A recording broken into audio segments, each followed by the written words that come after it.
Why are you not getting hired in medical sales? Maybe you've applied, you've gone through the process, you've made it several rounds, you even made it to the panel interview, and you get those automated, emails getting that rejection. We're going to have a great episode because we are going to tackle all these questions that you have.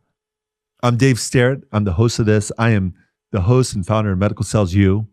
And I want to share with you 7 reasons that you are not getting hired in medical sales. Now, let's be honest. Breaking into medical sales isn't easy.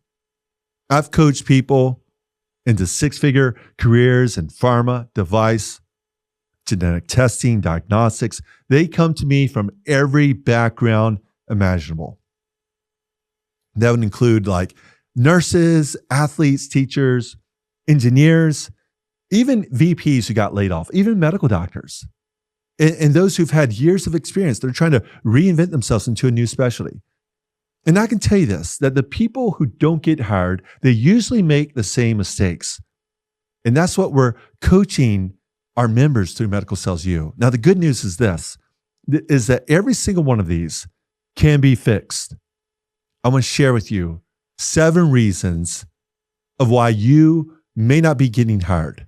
What's stopping you?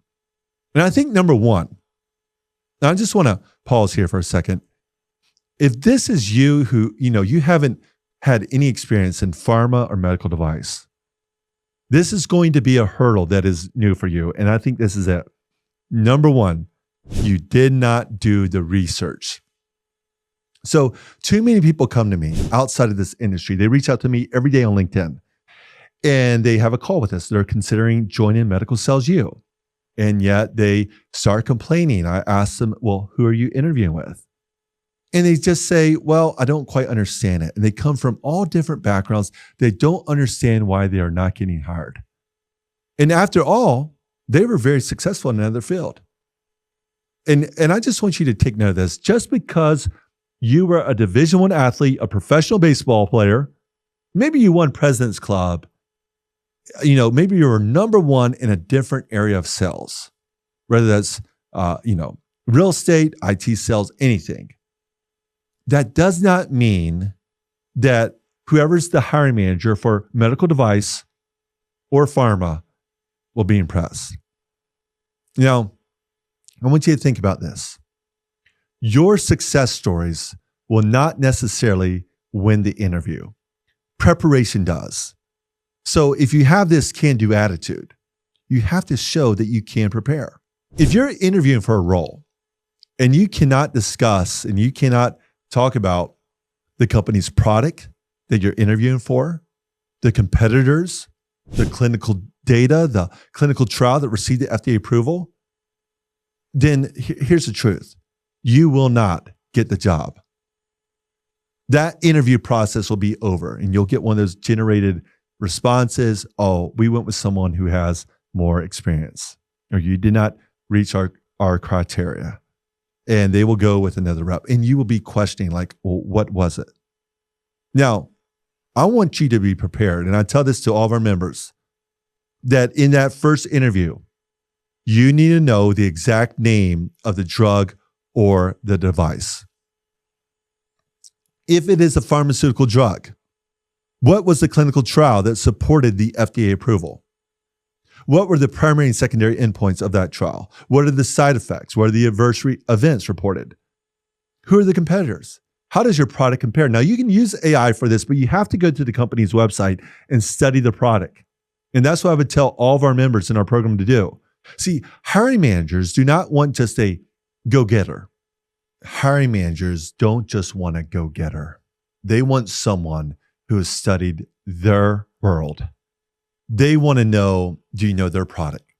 That's the difference between immature enthusiasm and professional readiness. So many people reach out to me on LinkedIn. I can tell by their messages in that first phone call, this is immature enthusiasm. You're not getting a job. Too many nurses reach out to me as well. You have immature enthusiasm, but not professional readiness.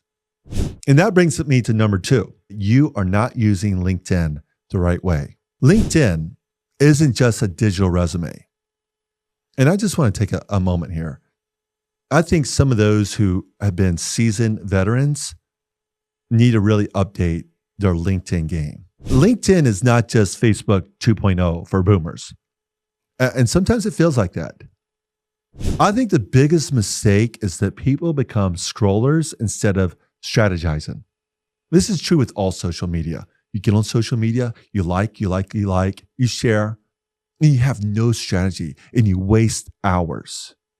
But if you want to land a job in medical sales or pharmaceutical sales, LinkedIn has to become your most intentional tool. You got to quit treating it like your social media. And some of you young people who are very successful in social media, I would say this: 9 out of 10 of you are not. And if you have a big following, it's just luck. Nobody cares. And that will not translate over here. But you have to use LinkedIn properly for this industry.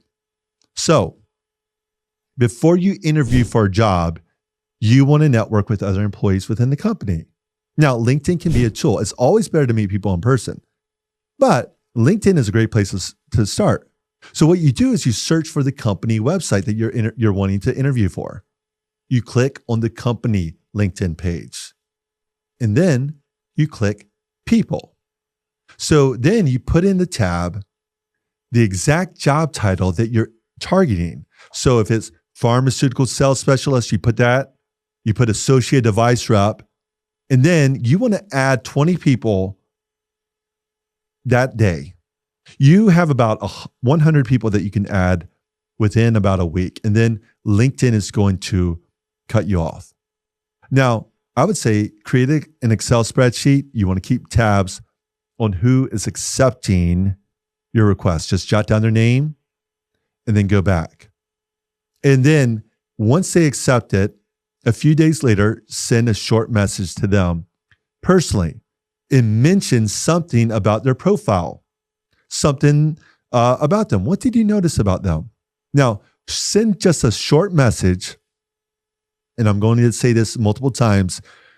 When you say that you're interested in a job, you want to put in the link, not to the LinkedIn link of that job posting, but the actual company posting on the company website.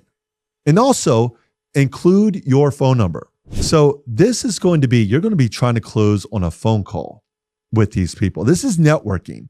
And if you do 100 people a week, out of those 100, let's say about half of them accept your request. Out of those 50 people who accept it, you send them all a message. Out of those 50 people, you're going to have a goal that every single week you're going to close on 10 phone calls.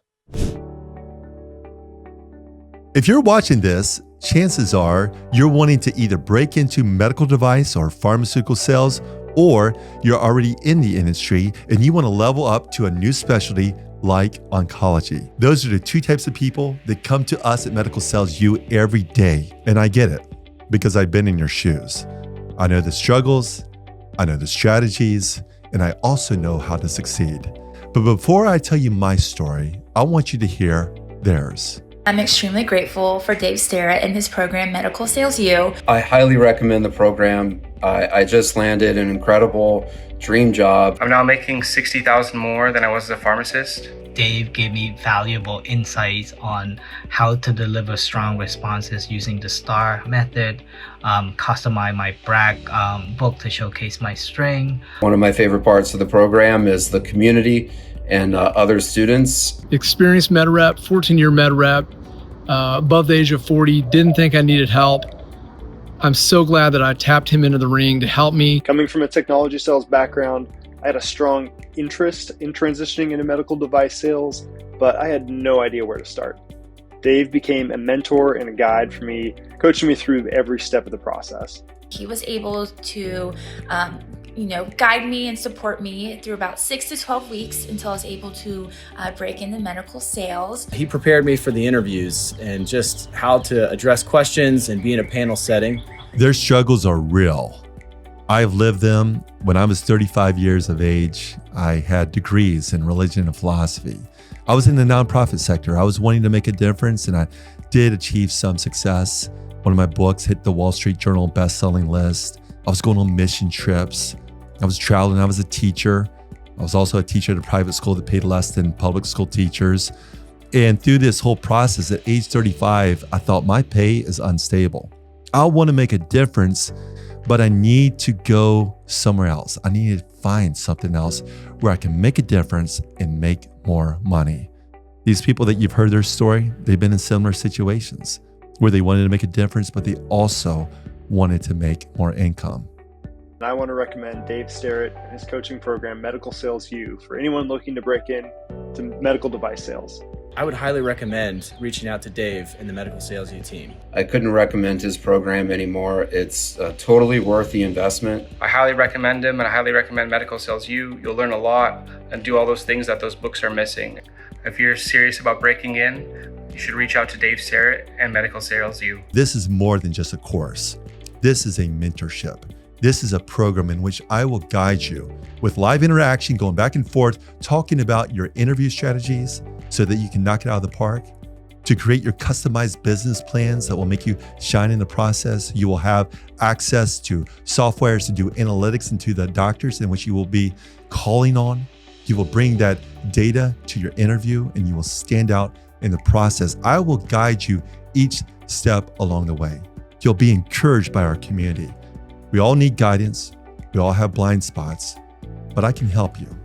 If you jump into this program, I will be your guide, and not only will your life be changed, but the lives of patients who will find new treatments, who will find new technologies, who will live longer lives because you chose to break into an industry in which you can change lives together. Let's do this. This is what we teach in our program. We're going to keep you accountable. Some of you think, oh, I can do that. Oh, you will? Some of you give up the processes. You don't stick with it. And we're going to help you in MedicalSalesU if you really are serious about this. So if you're on LinkedIn, don't just be one of those people who just likes your former colleagues' posts. You do want to like people's posts, but you also want to comment strategically. You want to be curious. You want to be strategic in who you add. And then you also want to be someone who shares original content. Now, you can use AI as a tool, but do not lose your personality. You don't want to sound like AI just wrote your post. Now, that's fine. You can probably look back at some of my posts and say, that one's AI. But what I would say is if you use AI, you want to delete those M hyphens. You want to delete some of the emojis, okay? And what I would also say is make sure that you're using your own personality. Use video too on LinkedIn. And I would just say that if you want to break into this, you could think about things like leadership or, something that you've learned about habits, and just post something once a week. It could be a picture where you could say, look, I'm reading this book and here's 3 lessons I've learned. Now, what you don't want to do in this industry is just reach out to some stranger and say, hey, can I pick your brain? You want to, here's one of my pet peeves is some of you who are like, oh, I want to break into medical device or pharma sales. And you send me a message. And you're like, hey, I want to get into oncology. Can I pick your brain? I'm like, you know what? I've been posting and you haven't been liking my posts. You haven't shared my post. And then you don't even compliment me. I just posted that I just had a baby and you don't even notice that. And you want to pick my brain. And you don't even notice the company I'm working for. You don't even understand the division. You haven't been reading, news alerts about what that division is, producing. You don't know anything. You want to pick my brain. And a lot of you do that. And let me tell you this, you keep doing that. You're like, well, I'm just grinding it out. No, that's coming unprepared. So here's one way to get better. Start commenting on other people, but do it thoughtfully. If you're reaching out to a hiring manager, look at that hiring manager's profile. Is there any common ground? Do they ever post? Can you comment on them? And can you say something intelligently on that post? Here's a tip. Become a great noticer. Even if it's just taking 20 seconds to look at their profile. before you send them a message. Then message them and just keep it brief. Don't keep talking on and on. Maybe just notice one thing about them, where they went to school, maybe it's the product, maybe you've read a news alert, but just become intelligent to that conversation. And also, drop the link of the actual job again in that post. And then leave your phone number. Why? Because they're salespeople. And they're probably in the OR. They're probably talking to a doctor. But when they get back in the car, they may give you a call at their convenience. Reason number 3 is that you are not networking before the whole process. If you're only hitting apply online, you're invisible. The people who get interviews are the ones who they already know someone inside. They already know the hiring manager. So you need to be networking in the whole process. And here's a key. Don't just become so dependent. Oh, I know so-and-so at this company. If you have someone who's a warm lead, maybe you meet them in person, always ask them, do you know anybody else that I can talk to? You've been very successful. Do you know any other reps on this team that I can talk to? You may want to ask them something like this. Look, you've been very helpful. Do you happen to know the hiring manager by name? So you want to make sure that you know people by name. And this is the networking. And here's the key. I say, try to meet with someone every single week for coffee. It just has to be 30 minutes. You drive their way. So I think another key is this, is sometimes the tendency is that you start talking to another rep. Maybe you do a field ride. Maybe you're networking. Maybe you get through that first interview and then you meet these other reps and then you let your guard down. This other rep will be so cool and you'll connect with them. And they'll ask you some question about your goals and your future. Or maybe they ask you why you're leaving your current company or what you want to make financially. Whatever it is, do not ever let your guard down with any other rep. I think a lot of people fail in this whole interview process because they're just trying to impress the hiring manager with their great interview, but they're not really winning over other people in the territory. Part of our process of what we teach at MedicalSalesU is we are going to keep you accountable with your networking of other employees. We just had Rue Cotter in the studio, and she had a great job at one of the large medical device companies, and yet she wanted to break into oncology. And I encouraged her, who is it right now that you know that you need to reach out to her? And I pushed her to go ahead and connect. And it's so important that you connect in person, but also when you're on LinkedIn, just be specific. You might want to just send a message and say, hey, Sarah, I saw that you're a manager at XYZ company, and I'm applying to this division. I would love to hear about your success story. I was wondering if you'd be free for a short, phone call. Leave them a message, keep it short, but also make sure that you're looking at Sarah's profile. Did she post something about her dog? Did you happen to go to the same college? Did their football team just have a big win last weekend?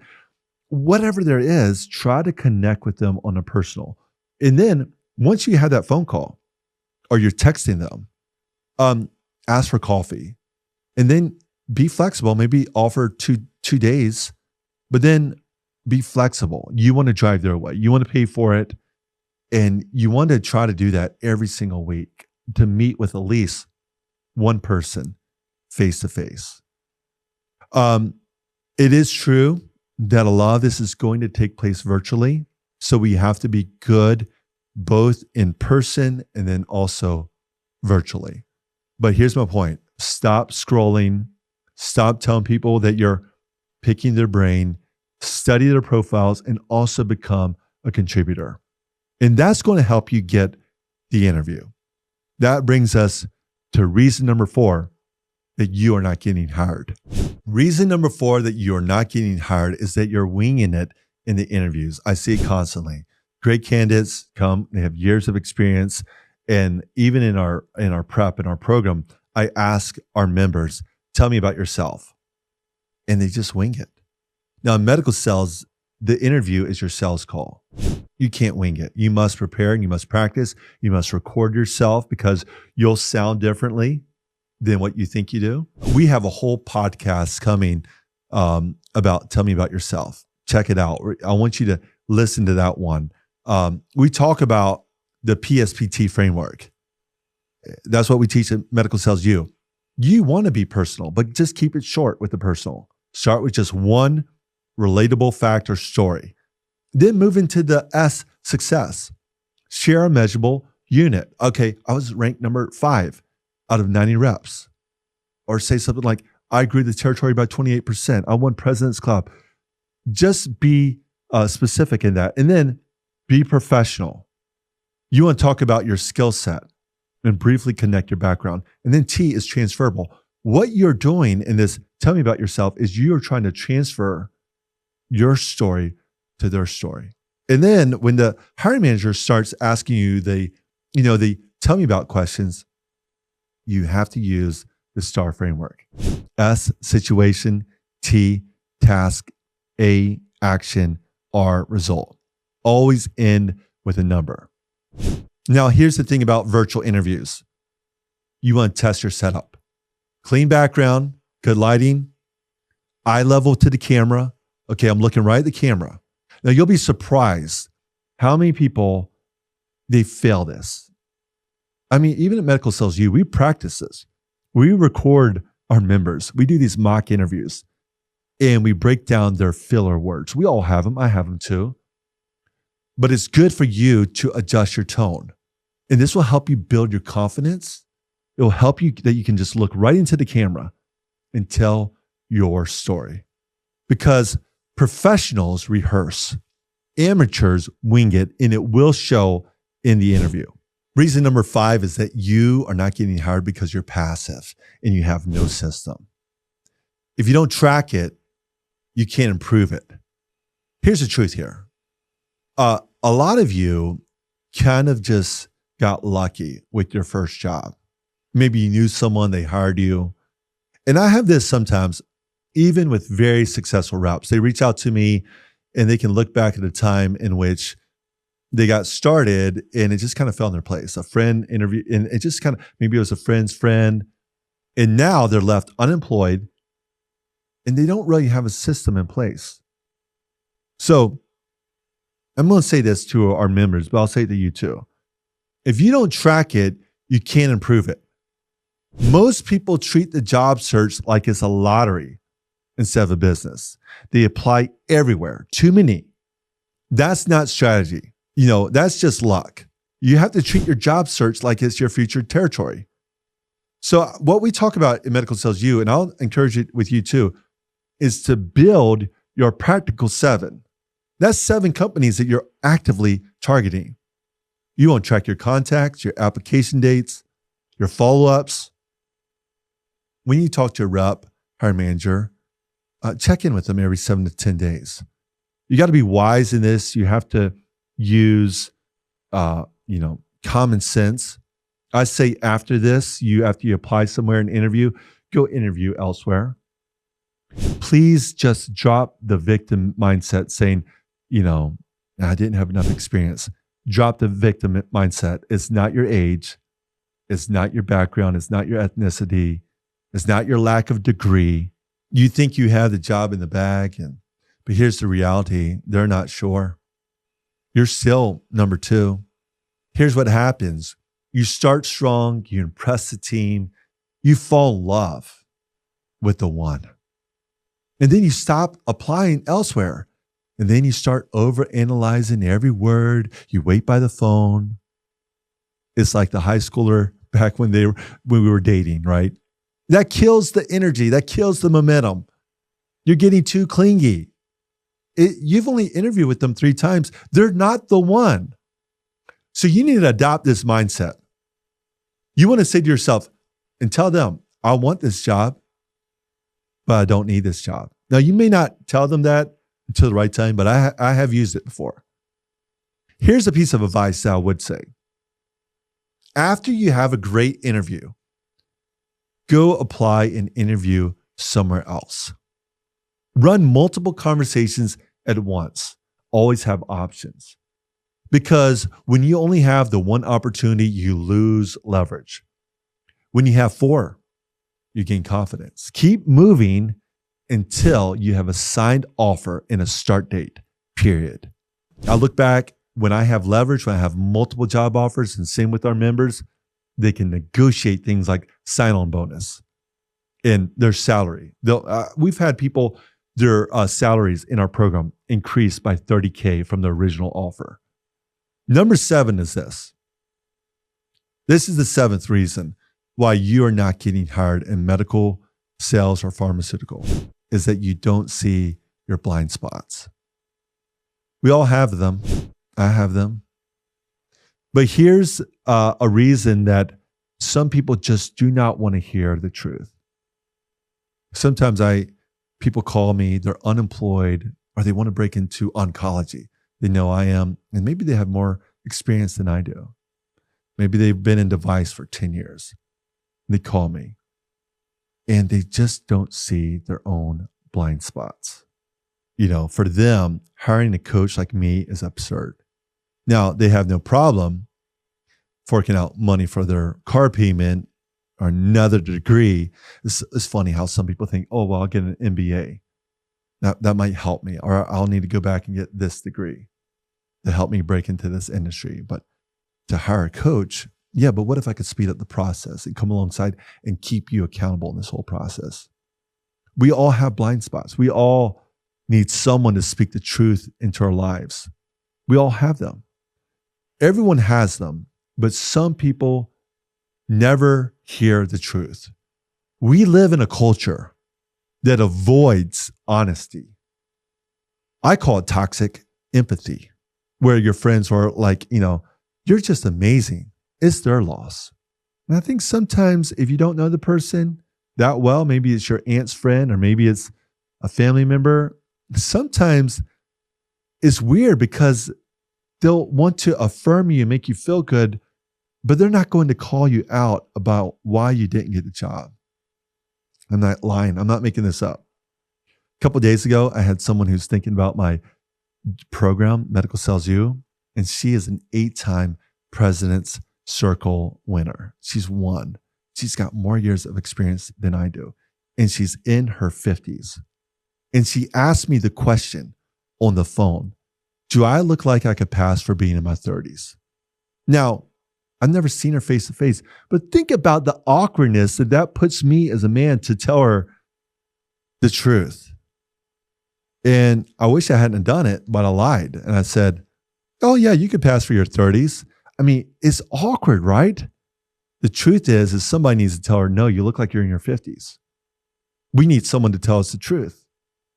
We need someone to speak the truth to us.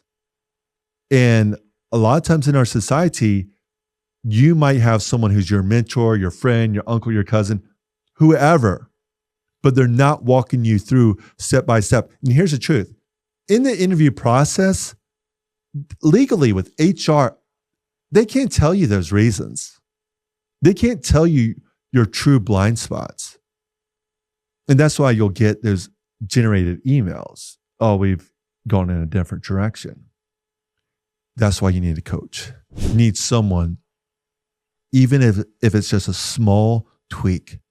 That small tweak could increase your pay $68,000. That's what our program is doing on average. An average increase in salary of $68K. We have nurses who are only making like $80K, now making $160. We have people in the nonprofit space completely reinventing themselves, going from making like 50 to like 150. This industry can change your life. People who've been in the industry, like stuck in device, wanting to break into oncology, going from like making 120 to like over 200, maybe 300. One of my members, great guy, one of my favorite people in the program. He's a former VP who led the entire sales team. He was interviewing with a really good company. And he was interviewing with multiple, he was making it final rounds. He had been laid off. He came to me thinking about getting into a new specialty. And I started listening on our calls as we practiced this. And I said, your cadence sounds robotic. Now, you just sound like it's kind of monotone. And guess what? He adjusted, he practiced, and he just landed a great role. Here's the deal. Coachability wins. Here's the reality check. We all have something that we can work on. But experience without feedback does not create growth.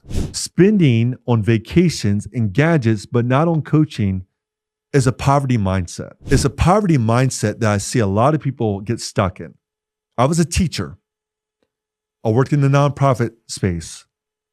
And I think there was almost this spiritual idea, well, I got my degree in this and I'm a teacher. That's what I need to do.